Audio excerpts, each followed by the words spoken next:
Hi, this is Cecilia from Tarot by Cecilia, and today is Monday, May 16th, 2022.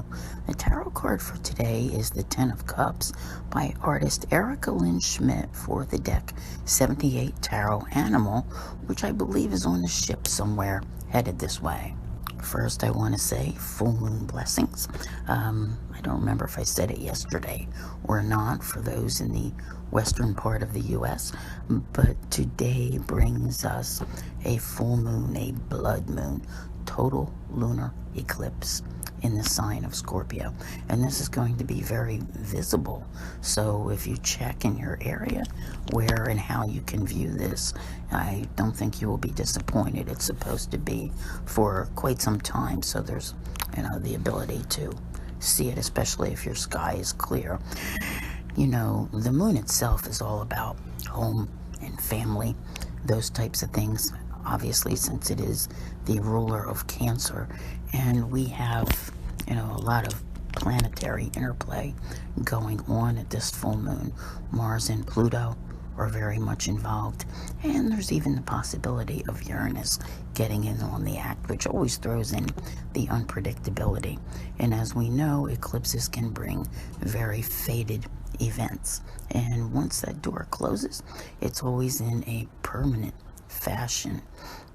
So we have home and family involved here, and also the opportunity for happiness. And happiness is such a wonderful word. It's like that happy, happy, joy, joy type of thing. But there's also the emotion that's involved in this. Okay, I do feel that for many of you out there, this is going to be an emotional full moon, and there is no telling what may happen. All right, this is one of those times when predictability is not a real factor here, okay, because events come up and the influence of this eclipse lasts like 6 months, so there's a lot that's going on. However, I do have a full moon tarot guidance which could be very helpful. You can find it on my website, you can find it on my YouTube, Patreon, and also on my Facebook. And I'm just, this is, to me, this full moon is a turning point of some sort. It's kind of like we had the before, we had the after. And if we look at this card in the context of what will make you happy, maybe the things that are going on need to take place. So, like I said, it's eventful, it's fated. There is just so much to consider that I just can't. I really just can't. But let's see what we have going on today. The full moon itself takes place here just as the day is beginning, just after midnight. So that's why it was like for most of the world on today, and a little bit of the US for yesterday. Okay, it's going to make one aspect, which is a sextile to Pluto. Remember, I said Pluto was involved. And honestly, this can be too hot to handle because Pluto is also the ruler of Scorpio.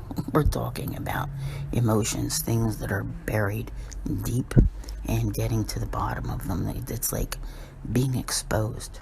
All right, whether it's information or feelings, I'm here to tell you, the intensity of this eclipse will not go unnoticed. The moon does move into Sagittarius fairly early in the morning before trining with Jupiter and opposing Mercury. I'll be honest with you people, Mercury is retrograde at the time of this eclipse in home sign of Gemini, and I would be very careful. If you are able to think clearly enough, I would hold off on any important conversations. This just has the feeling of like something that, to me, like when it eats away at you and you need to bring it up, you need to talk about it. Or one moment you might be feeling on top of the world about something and think it's okay to speak, and then you do, and the bottom just falls out. The energy around today, and like I said, with Scorpio, it's extreme, so it can be very one way or the other. So you may have a conversation that goes really well, but you may have a couple others that do not. I'm just I'm just saying, I'm just sitting here shaking my head, putting this in the context of how it all relates to the card and your happiness. The universe has its own ways, and we very often, can only understand in hindsight why things have happened. Just know that there is a great deal of emotion which surrounds this full moon, and home and family could very much be a big part of it. So, tread lightly, take each moment as it comes, and do your best not to overreact. If you want to hear what this full moon means for your sign, head over to my website and click on my calendar of planetary events. I want to thank you all very much for being here. I'll see you here again tomorrow. And as always, have a great day.